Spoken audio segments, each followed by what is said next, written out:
السلام عليكم ورحمة الله. أعوذ بالله من الشيطان الرجيم. بسم الله الرحمن الرحيم. اللهم اهدنا فيمن هديت وعافنا فيمن عافيت وتولنا فيمن توليت وبارك لنا فيما أعطيت وقنا شر ما قضيت فإنك تقضي ولا يقضى عليك إنه لا يذل من واليت ولا يعز من عاديت تباركت ربنا وتعاليت فلك الحمد على ما قضيت. نستغفرك اللهم ونتوب إليك وصلى الله على محمد وعلى آله وأصحابه وأتباعه وسلم. ربنا اغفر لنا وارحمنا وأنت خير الراحمين. آمين والحمد لله رب العالمين.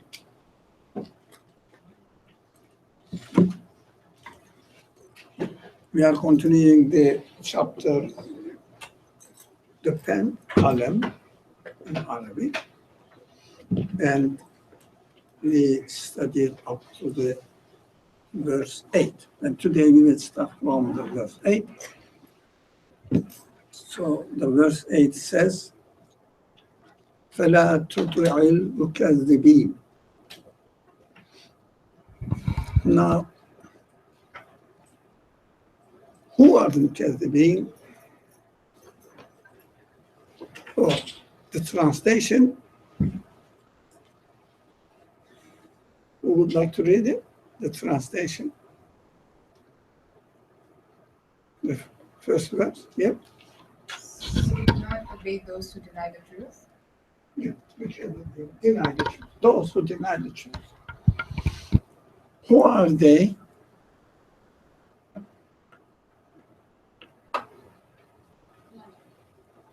Liar. Sorry? Liar people. Liars, lying people. Because of it, denying the truth. Of course they are lying, but not every liar denies the truth as far as the subject is concerned. You may lie about something simple matter, worldly matter. Yeah, it is not good, but the subject is here. Sorry? The truth. Whatever the truth is. But in order to deny the truth, one of them is the Creator. In order to deny the truth, what do we have to do? I guess sort of not want to think about it, or sort of deny yourself the seeking the truth. Look, I'll give you a hint again. To deny the truth, what is needed? You have to be aware of it. Sorry? You have to be aware of it, you have to know it. So, of what? It what? Clear. The creator, or the existence of the creator. Have to. Now, no, the truth. Yes? Sorry? You have to be aware of that and existence for the truth in order to deny it. In order to deny something, you have to be aware of it. Not only the Creator, including the Creator. Yeah? So, do we know the truth?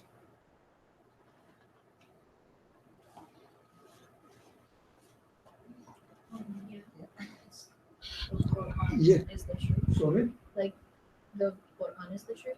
How do you know? So, Because we're told. so the Qur'an is the truth. And some people say no. But in order to deny the truth, one has to acknowledge it. So how do you acknowledge, how do you become aware of it? Definitely it must be reachable within yourself, you know that that is true, but you don't want to submit to it. Right? You don't want to submit to it. Everybody deep down knows what the truth is. But it may not be able, or this person may not be able to put it in words, in clear sentence, explain it, but you can understand from the reverse side. For example, I don't know anything about something. I don't feel it. I don't feel it. I don't know. Do you think I will be able to deny the truth? No, it doesn't exist. I don't know it. So what this verse says, and also this is a very common language in the Qur'an, not only here. Every time the verse mentions about mukadzib, takzib, kizib, whatever the different forms, which means really denying the truth, it means you are doing it knowingly. So, who is not denying the truth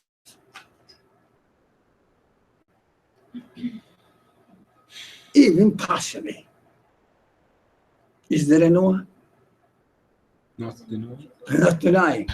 Sorry? Who's denying the truth passionately? Even partially. Even partially. Now, a person who says, I never, ever deny the truth. What does it mean? This claim is a big claim, which means whatever I feel is true, I completely confirm it and abide by it. It is almost inhuman. Right? So this verse is valid for every one of us. So the verse says, of course, is a guidance. Now, you should try to not to obey. You should try not to obey those who deny the truth, and including your own self or others as well. How? Because we confuse two things. What our conscience says, conscience, it means our spirit, our reality, says, preferences say. You see the practical problem? Our preferences may make a choice. I don't like it. I don't like to be like this. I don't want to do that, or I don't want to be like this. So look for an excuse not to do it. It means deny the instinct reality that he acknowledges.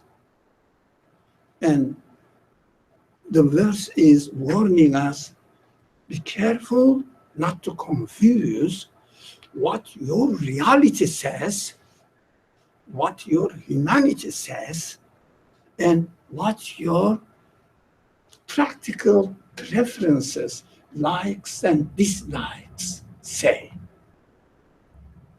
Be careful about it. As we said in the beginning, a while ago, no one can be perfect in confirming the truth.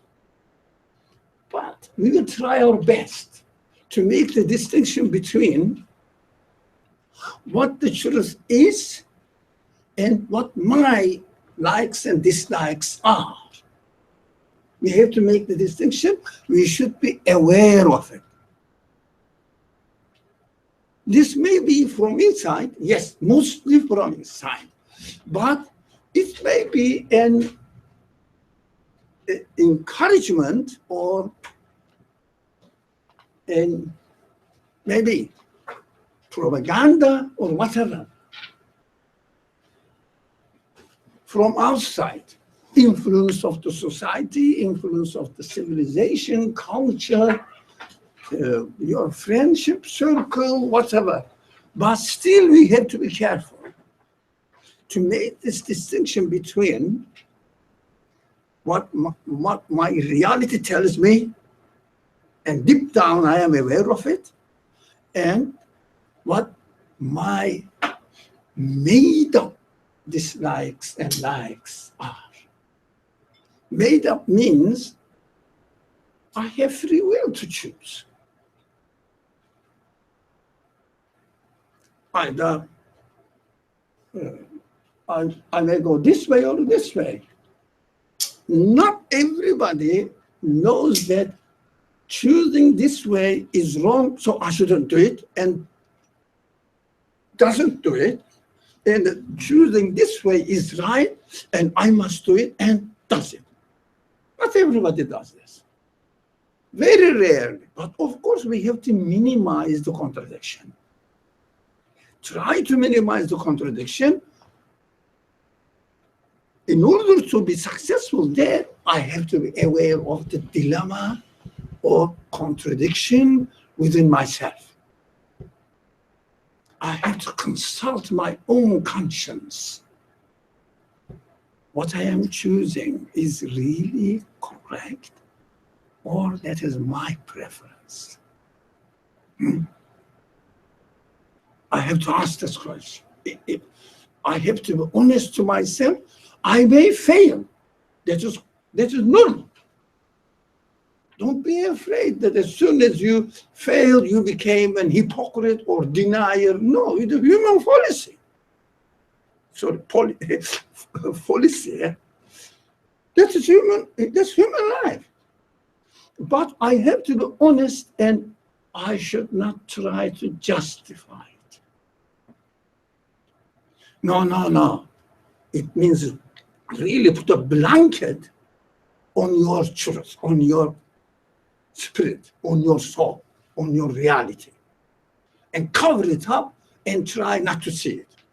We shouldn't do that. Right?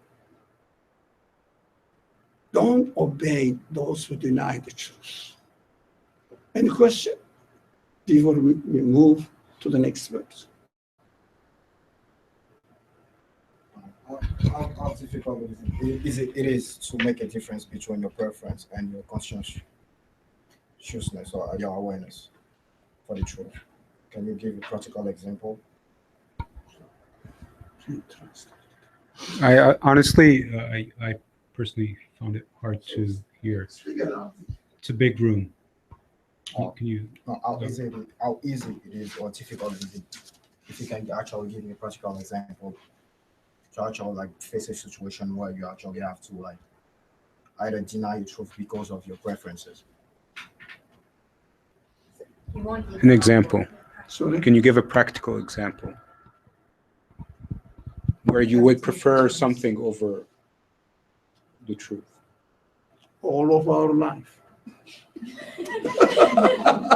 My life is full of this contradiction. But we have to check it. If we don't check out, we don't realize. We think that there is only one way, and this way is my choice. I prefer is right, because it is my right. It's a very dangerous decision. It is my right. Oh, we have to think. That's why we are reminded, don't follow the deniers. Check whether you have a denying attitude or not. Every time. Anything. For example, you have half an hour. You know that you have to do something serious. I have to do something serious. Let me make a cup of tea. Kill the time. I know this is wrong. And also, we all know that.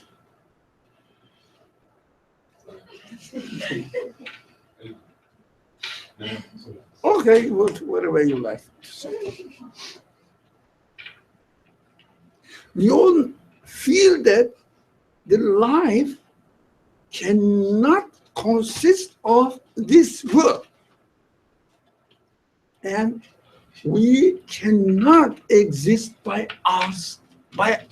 ourselves accidentally. Everybody deep down knows it. But if someone prefers or chooses his personal preferences, what he does, I want to enjoy my life here on earth, and I will just go ahead with the idea that there is no eternal life. This is a story, we will come there. Well, the following verses will come there. This is an old ancient story people just made up because they didn't know. They couldn't understand the reality of creation. They just followed the fairy tales. They made up this story of hereafter. They just justified their weaknesses by saying that, okay, we are leading a horrible life here, but in the hereafter we will be blessed. Just a wishful thinking. But they know deep down that the life cannot consist of this life only. Human beings are so perfect and deliberately created from the babyhood until we get old and die. We are going through certain layers of or levels of stages of creation. It means we are brought into this life and we are going to be taken away from this life by the one who arranged this order. It cannot be accidental. There is no accident in the universe. No one can show the accident in the existence. Have you ever seen one physicist or I don't know, scientist can demonstrate that something is happening accidentally? Physically demonstrated, impossible. Impossible. But they still say that everything is happening accidentally. Why? They want to fit the creation or understanding of creation to their preferences, not to the quality of human beings which acknowledges the truth. So they made up the story. And we do the same thing. For example, we know that we are given this life, every minute of which is very precious. But we waste. We waste for just unnecessary things. Don't they? I do. We know that. Every human being is demonstrating thousands of examples every day in our life. Just watch out for your life. It doesn't have to be in the form that I am going to say, there is no God. God doesn't exist. It is an ancient story. And if I say, yes, there is God, I believe in God, everything will be right. No. Yeah, those people who say there is no God, have their own values. Those people who say there is God, they have their own values. Do they really live up to their values? No. Proportions are important. How much? We will try our best to increase the consistency with our truth realizing human capacity. It means with our spirit. Try to make it more. God. So don't despair that, I believe in God, but I don't act as I believe. Because I know that I am created by God, but in my whole life, what I do is if I am organizing my own life. So I am a hypocrite. Well, I don't really believe. No. You believe, but reality is there that we are weak and we have to make exercise to be more and more consistent with our own reality. Right?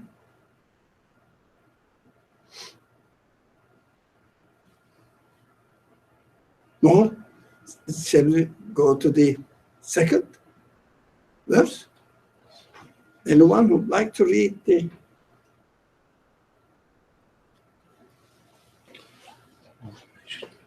وَدُّوا لَوْ تُدْهِنُوا فَيُدْهِنُونَ. Yeah. Now the translation. Somebody? They wish that you compromise, so they too compromise. So they too compromise. Yeah. So what is happening now?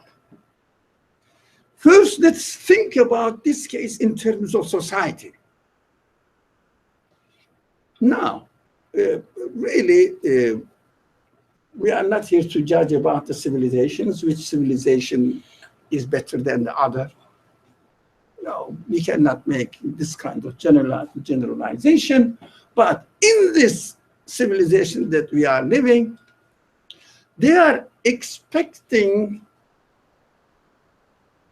the believers to compromise, to do their religious activities within their own life and within their own circle.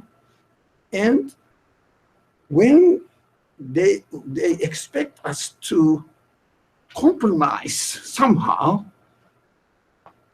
we think that they will compromise. Today, for example, you say, I am going to obey, I am going to live according to will of my creator. Yeah. Do you think a non-believer will say, yeah, these people compromised a little bit? Yeah. So they are not going to live according to will of their creator 100%, but somehow they are going to consent to their own life, but not make it public. So let's also believe in what they believe a little bit. Do they say that? Can they say that? Or maybe I didn't make it clear. Is it clear? Yeah. Can they? Sorry? Yeah. Can they do that? They can. Look, if a person believes in God, he may not really follow the will of God perfectly. Is it reality? So, you believe in God, but you may not really follow the will of God. Because if you believe in God, you are expected to follow the will of God, your creator. So think about why your creator has created you, and act accordingly.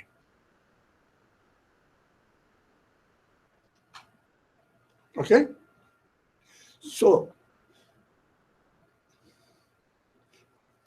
we may not, the believers may not follow the will of God. Most probably they don't really follow the will of God 100%. But if a person, let's assume that he doesn't believe in God, is there anything for this man to compromise? Think about it. Think about it. Yeah. Yeah, for example. I mean, we were saying before that I have my own likes and dislikes, and if I were to compromise those for the sake of something else. What's wrong? If someone denies the Creator, the fact that he is created, what does he have to compromise? Things that they like. No, but this is nothing to do with their belief in God. There is no share in belief in God. If you believe in God, you may disobey it.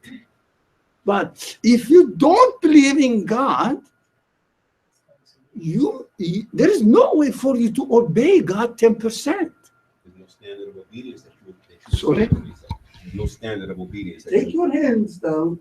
There is no standard of obedience that you are obligated yourself to. Or Not standard of obedience. Because there is no foundation in believing God. So how can you really obey 1%, 2%, 5%? You don't believe. But whereas it is not the same. When you believe in God, you may fail in obeying or being obedient of your Creator. But if someone doesn't believe in God, he may not fail in denying God. Do you get it? We have to understand. Now, before we go and pray Maghrib prayer, I would like to make this subject also at our personal level. It's a very, very similar thing. Human beings have options, don't they? Don't we? Two options, always. This. Always. There is no way that a human being doesn't have an option. If a person is not given options, he's not responsible. He's not a human being. Really. Yeah, we just regard them as crazy creatures, and they are not responsible for anything. So they are very exceptional, and there is no one in this room. So we have options.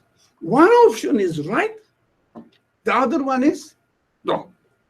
Now, wrong option in the language of the Quran is represented by ego. Yeah.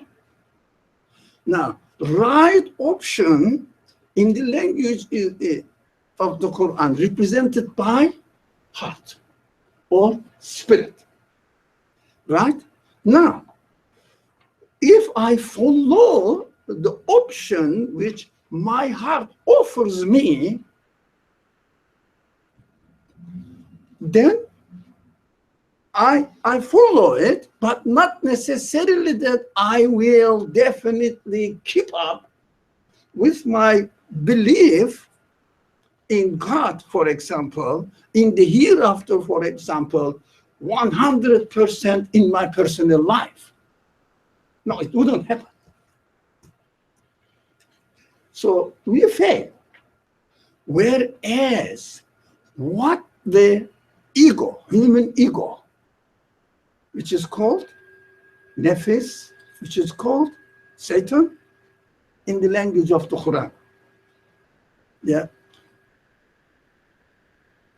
They offer something totally, what nefis offers, not a little bit true. No, totally false. Which is which can be represented by 0 and 1. Yeah. So 1 maybe 0.9, 0.8 compromising in practical life. Do you follow me? But what Satan represents is total non-existence, non-reality. So what matters, compromise in mathematical terms? 0 minus 1. There is nothing. So that you will be 1% 0, 20% 0. There is nothing, no reality. So never ever expect from your ego to compromise. It is very important. But from your spirit, from your heart, your relationship with heart may fail. Try to complete it, but don't say that, I will worship God a little bit, so my Satan, sorry, it was not a right language.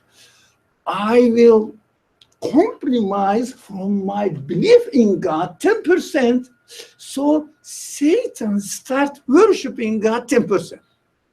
Can it happen? 0 cannot compromise, nothing. But truth, 1 can compromise. So when you fail in following your spirit, your heart, your conscience, you may fail. Don't worry. Try to complete it. But never expect that I will, if I don't worship God a little bit, so my nephews will be satisfied a little bit, so I will be comfortable. You cannot satisfy nephews because nephews represents 0. Nephews represents non-existence. Nephews represents absolute false. You cannot expect from him to compromise anything. Absolute false. Yeah, if you have $100, then you can say, okay, I will give $20 to you. But if someone has no dollar at all, can he say that, okay, you give $20, I will give $5. Can you say that? Can you say that? Try to understand your reality. Do you get it? Do you get this? Very important. Try to understand your reality. By making compromise, you cannot satisfy your ego. Impossible. You cannot satisfy your Satan. Impossible.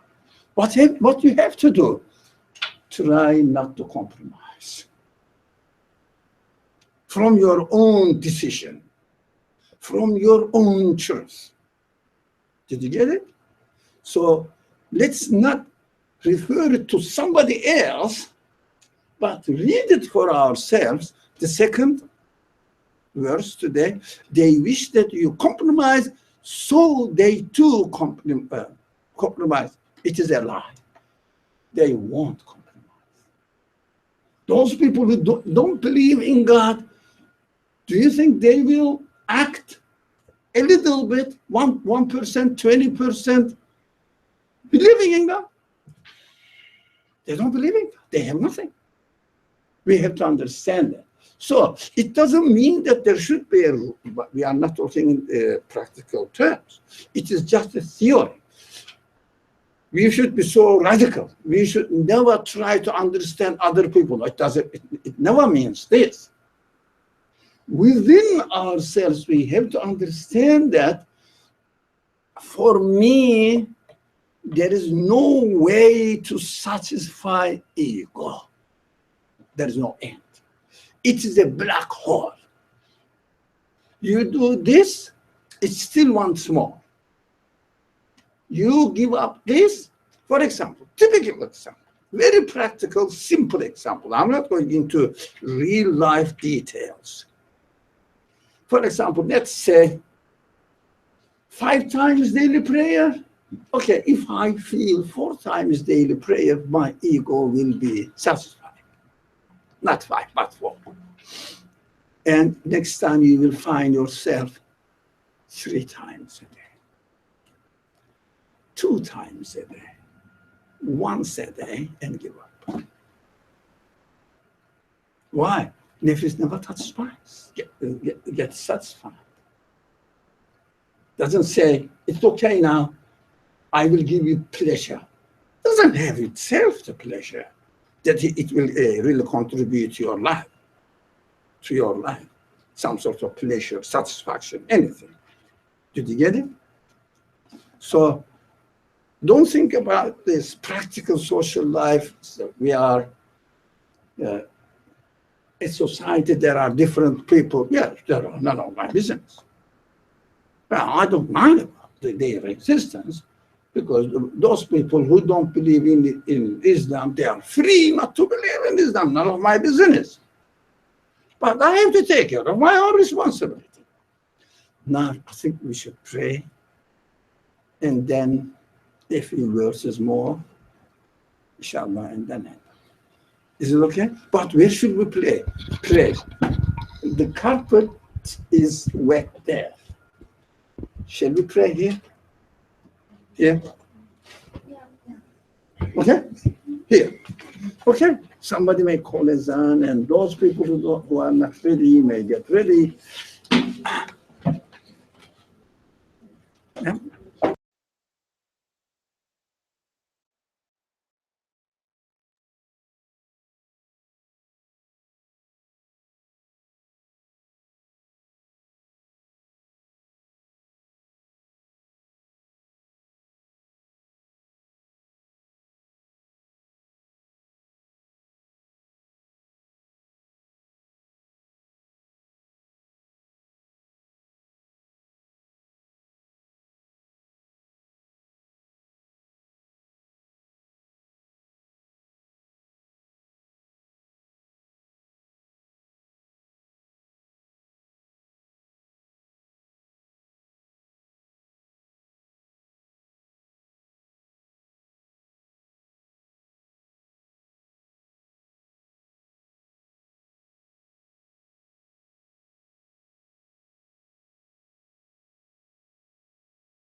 Assalamu alaikum.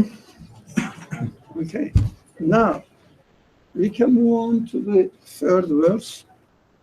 Although these verses are easy to understand if we refer them to the life of the Prophet. But really, okay, what is the point in reading the verse as referred to the life of the Prophet is not related to my life. So it is difficult. We have to concentrate on it more in order to understand what it really means for me. That's why we cannot really go fast. We have to concentrate on it so that we will develop how we should really prepare ourselves to read the Quran for ourselves. Now, it doesn't mean that we are rejecting the teachers, anything. No, learn from the teachers, but related to yourself. It doesn't mean that we are not going to issue juridical decisions. No. I must understand what if I compromise anything, they say that they will compromise as well, but in fact it is impossible. I must understand this for myself. It doesn't mean that I claim to be the although I don't know Arabic, I don't know anything about Islamic history, anything, so I am claiming to be the commentators on the Quran. No, I'm not writing a book saying that this means this. No, just for me. Very practical. We have to learn this. If you read a commentary on the verses, look for any guidance, any information which will help you understand the verse in your practical life right now. If you find it, get it.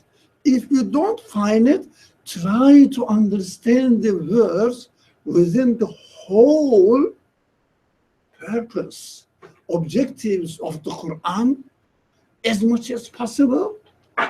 That's what we are trying to do here. This is a training for me. I hope it will be a training for you too, how we should really relate the verses to myself, and so accordingly benefit from the guidance of my Creator now. So, for example, this verse, the third verse. Now, let's read it in relation to our life. First, read the verse in Arabic. Who would like to read? Yes. ولا تطع كل حلاف مهين. Okay. The translation. You don't know how to read English. So I've just opened. Like you to quiet, contribute, join. I don't understand. Where did you learn this? Listen and obey. Now I use yourself. I don't know who taught you this. Okay? And do not obey any contemptible, habitual swear of oaths. Who are they? Come on, tell me. Who are they?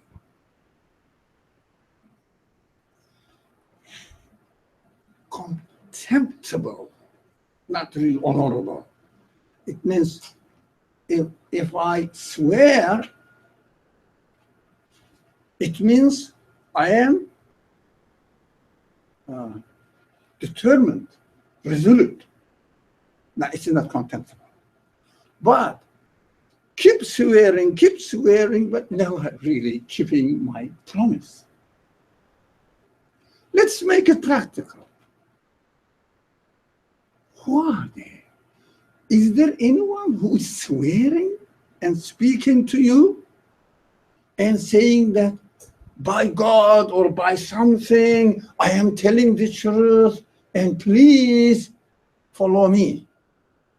And the Quran says, God says, don't really obey them. Practically, who are they? Who can be in our life, practical life? Myself. Sorry? Myself. What, you said something. Myself.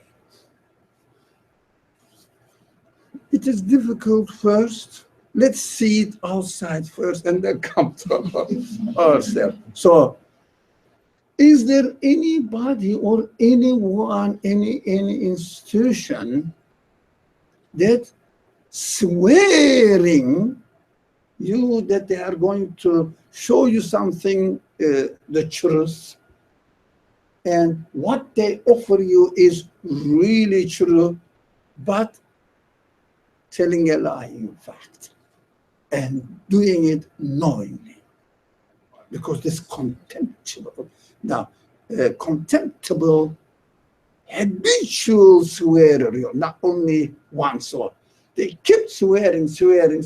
Have you ever seen anybody?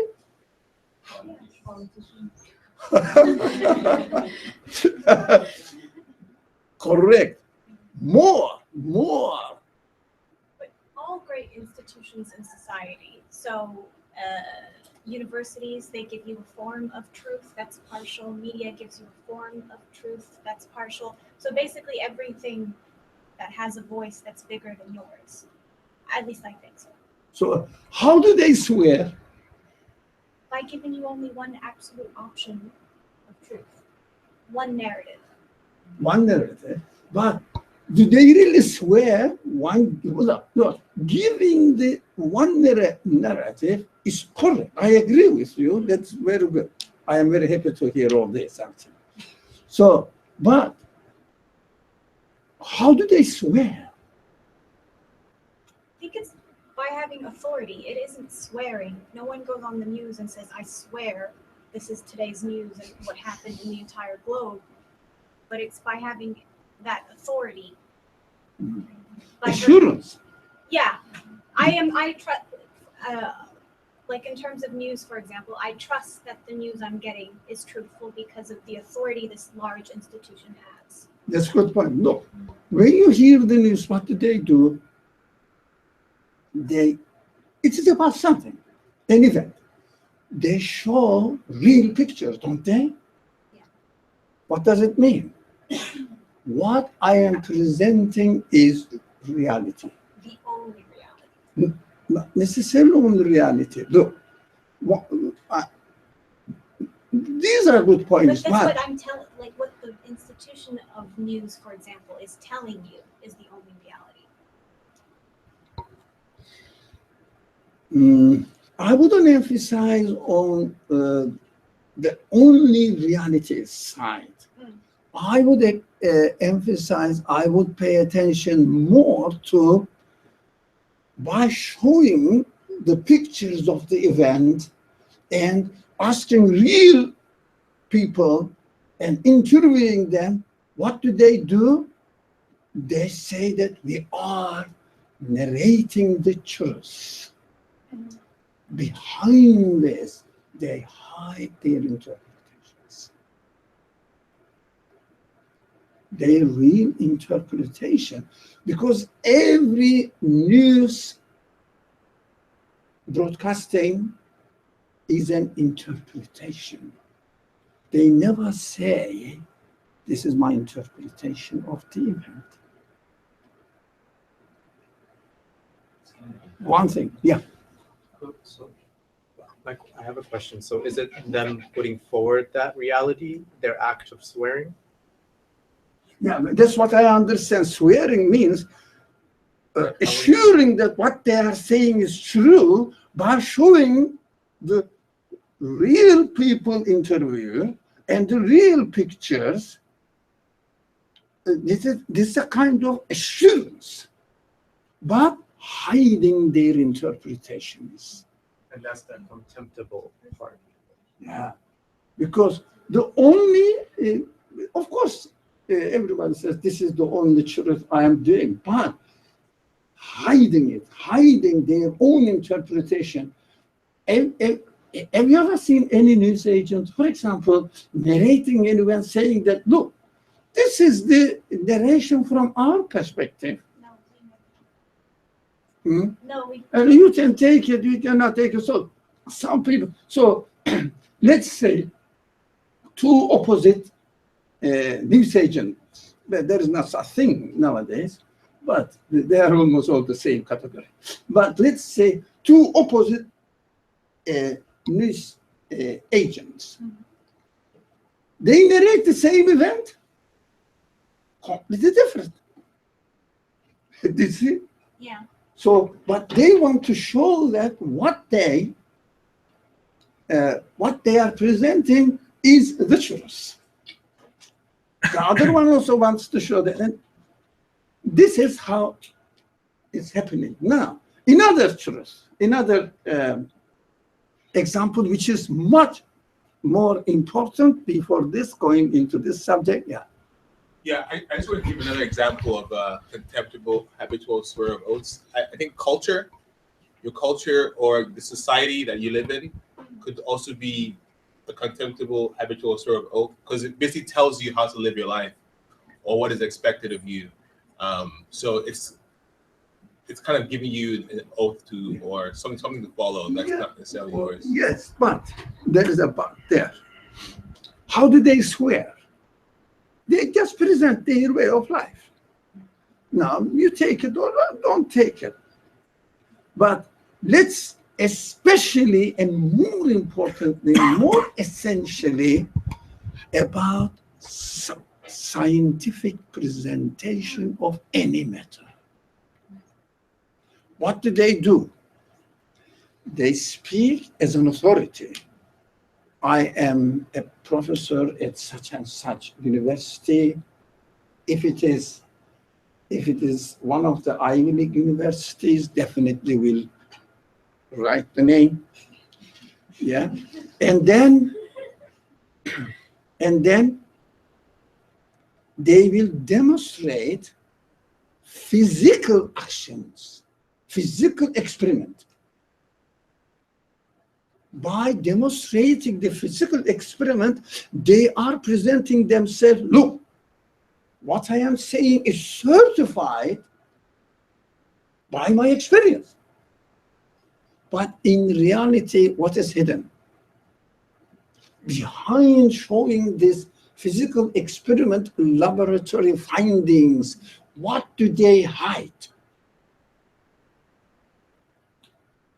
That's why they are contemptible, habitual swear of oaths. Using the evidence, showing the evidence, their laboratory findings, but they hide something behind it. What is it? What is it? Come on. That whatever that they found could not have been a product of chance?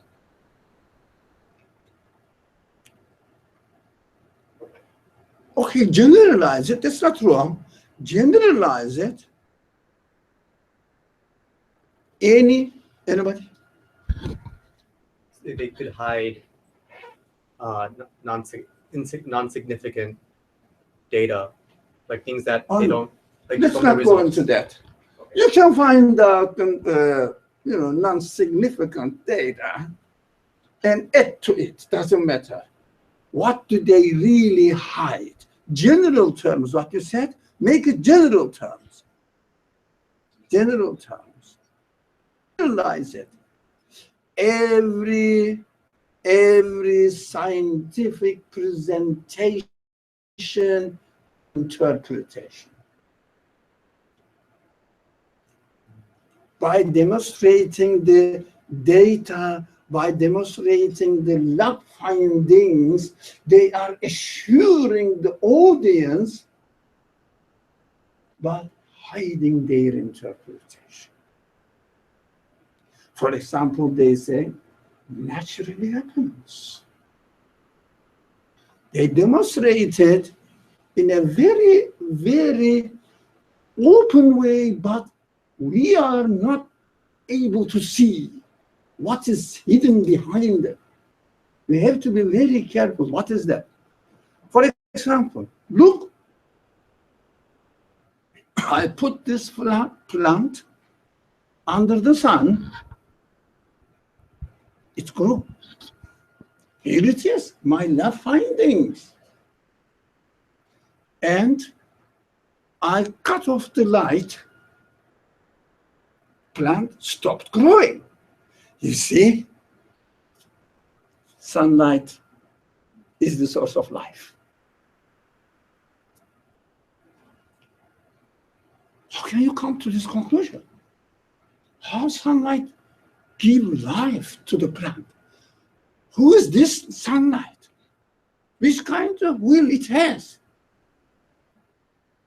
Yes, there is a relationship between sunlight and the growth of the plant, but this relationship does never necessitate that sunlight is the source of light. That is the cheating, because it is called in a negative way of proving it. Negative way of proving it. For example, very simple example.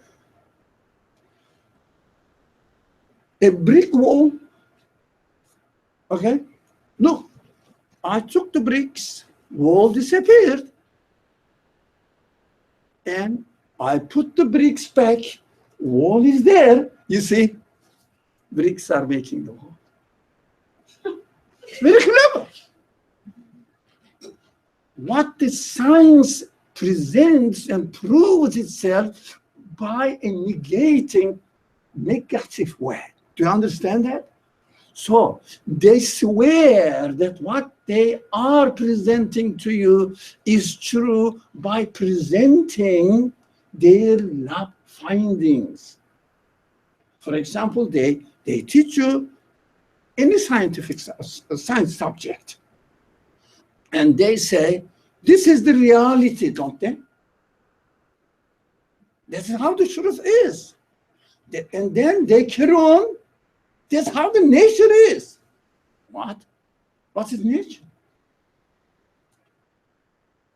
You don't question, because they swore with their evidence and really, if you like, blocked your mind with their findings. Or nowadays, data processes, and we say, you know, that huge computers are processing our data, and we realize that the source of something is this, the source of something is that. They are demonstrating it, but they don't really look at or question the agent of the maker, creator of these events. Who is giving existence to the sun? Who is giving existence to the sunlight? Who is giving existence to the life of the plant? Who is giving existence to the growth of the plant? They don't ask the positive action, positive question. Can the sunlight be the source of life? Does it have life itself? Does it have consciousness? Does it have power? Is it really free to choose? Or it has to be as it is made? It is the obedient of the orderer of the universe. However they are made, they have to act. They have no free will. They never ever question the agent of existence. We have to wake up. We have to wake up, right? So when we study any science subject, don't worry. You have to question the agent. We call it in our discussions usually the source of existence. What is the source of existence? Now, I think, is this matter clear? It's outside. So we have to watch out. Correct. How about inside, as you started? Now, always my ego, my whispering ego says, if you do this, you will be happy. But if you really pay attention to what it offers to you, does never take into account, first, the purpose of your existence and the existence of your eternal life. You are here, it is obvious, on a temporary base. Temporary base. Here we are brought, never forget this. Quran always starts with this positive questioning. But we have no time to go into details, how it really constructs the minds of its audience, readers, to question the positive side. Ask, who is the creator? Ask, we call them cause, right? We call them cause and effect. Can the cause be the source of existence of the effect? Never forget this expression. Can the cause be the source of existence of its effect? We see them cause and effect. Yes, no one denies that if there was no brick, there will be no wall. But it doesn't necessitate that the bricks are the maker of the wall. Bricks have no will, no choice, nothing. You have to ask, can the brick be the cause of existence of the wall? Very simple example. You don't have to give a complicated example. Keep in mind, you understand. Now, human ego, our side, always says, if you do this, you will be happy. But their offer, the human ego's offer, always omits, neglects the purpose of your existence. The source of your existence. Neglects. It neglects this. Only for the moment you say, if I do this, I will be happy. Not you say. Your ego says. Whether you buy into it or you don't buy into it, that's your choice. But it always comes with an offer saying that this is the source of happiness. And they give you the assurance, look, you do it, you will be happy. Come on, try. But with my condition, with one condition, you don't take notice of your purpose of existence. You don't take notice of your creator, the source of your existence. And you don't take notice of the purpose of this life and the source of existence of your emotions. You want to satisfy your emotions. We want to satisfy our emotions, but we don't think, where did I get these emotions? Where did I get these feelings? We don't question this. Ego never says that, look, use your feeling according to the will of the one who gave you this feeling, according to the purpose of the one who gave you this feeling. You understand this? Ego never says this. He always omits that, skips that. Now somebody, So is there a difference between ego and pride? Pride? Does it matter? We don't really define the words.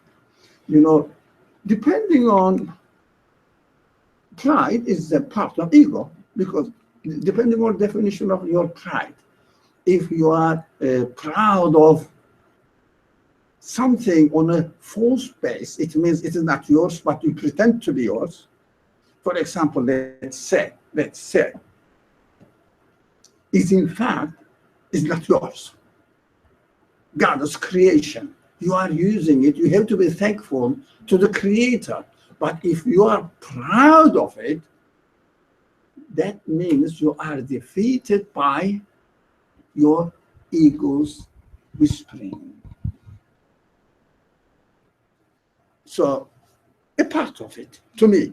But depending on, for example, that's enough. That's enough. I think, yeah, it's enough. So, by taking away the source of all creation, it's easy to say that whatever your ego is like encouraging you to, that is the source. Like if you remove the creator, then it's easy to say creation is the source. Yeah. Am I following along properly? Yeah. Because we will come, but I don't know today. Of course, we are going slowly, but you shouldn't think that, oh, you know, we have been studying this chapter for months and months, it never finishes. Doesn't matter.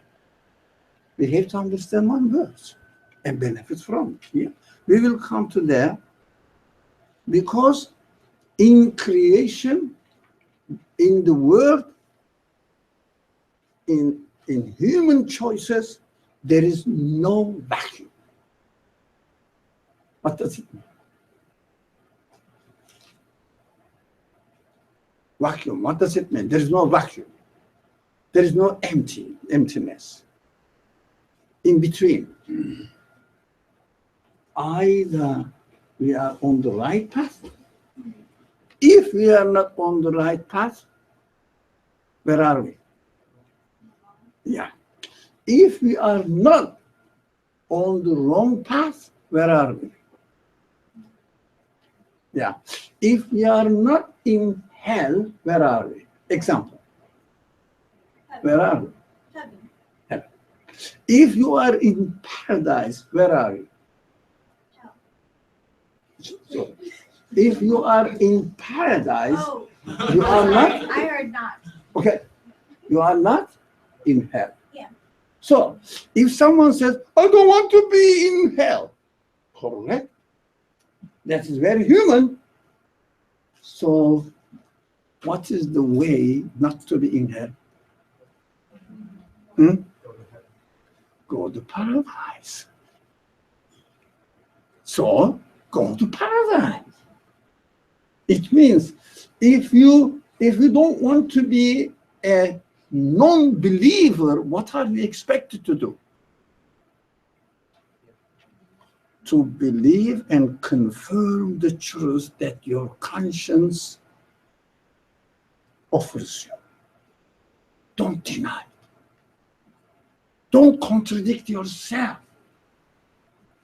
Don't try to make up excuses. Cover it up, the truth, and give an excuse and say that it is correct, but you know, God forbids. But whether you follow God's will or not.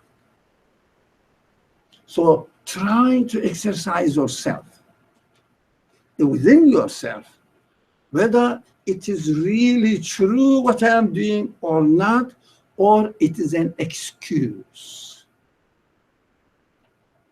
I made up. There are obvious verses in the Quran. Always the Quran says, no, don't make up excuses. It means, I understand from the hey, yeah, don't cheat yourself.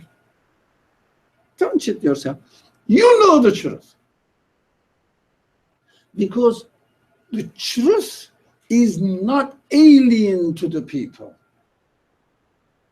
Now the Quran is what? Reminder. What does it remind? Think about it. What does it remind? Anybody? Answer. What does it remind? Anybody? My nature. What is truth? What is in my nature? Your reality calls you to listen to your reality. So the prophets come to do what? To guide people, to remind people what they can acknowledge what is true. They cannot, the Quran doesn't bring anything which is totally alien to human being. They may not know it, knowledge-wise. But when you are reminded, you say, that must be so. Your conscience, your spirit, your soul has already inherited all the truth from its creator, because your soul is from your creator directly. So it recognizes its source. If someone tells you, reminds you, you say, oh yeah, that's correct. One reminder is enough. That's why the Quran keeps saying, oh, the prophet, don't be really harsh. Yeah? Remind them if they want to hear the truth. Because if they don't have the intention to submit to the truth, what can you do? You can't do anything else. Right? I think you wanted to say before. Did you? Do you remember? No. I was going to ask you a question before. Oh, I was going to ask, when you say like there is the right and there's the wrong, when we say like we don't want to go to hell, then go to paradise, that idea, that logic, is that what you mean by that idea? Is that what you mean by completing it? Like, because earlier you were saying about completing what? Because earlier, like when you in your discussion, you were saying completing it, like completing your relationship to your spirit with your creator, you mean? Yeah. With your source. Completing it to your creator, to your source, to your aspect of truth, to yourself. Like, okay, I think the time is getting skewed, but we have to bear in mind that human beings have free will. Free will operates freely and chooses between two options. So it is obvious, and also Quran clearly, explicitly expresses that there are always two ways in front of everybody. So we have to make the decision. We know which way is what. So if we realize this is the right way, what I understand from your comment, like question, try to make as perfect as possible for you to comply with the requirements of your truth. As much as possible. It has always degrees. But never forget that whatever the proportion is missed is filled by the opposite. So get rid of it. There is no vacuum. There is no emptiness in creation. So that's why the Quran says, it's very interesting, we will keep the balance. We will keep the balance, which is mizan. Why? Because we do something right. When we don't do something wrong, definitely we will be doing something. So if we don't do something right, definitely we'll be doing something wrong. So proportionately, it works. Not 100%. God doesn't say that you have to be 100% pure in order to receive me in paradise or with my blessing. You cannot. Don't worry. But at least try to increase the proportion. Be conscious of it. You can succeed. If you have the intention, you may start from 10%. With this intention, you go 11%, 15%, it goes. But if you never try, you don't go.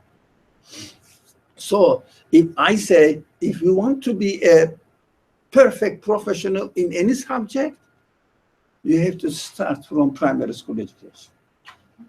Yeah, that's inevitable.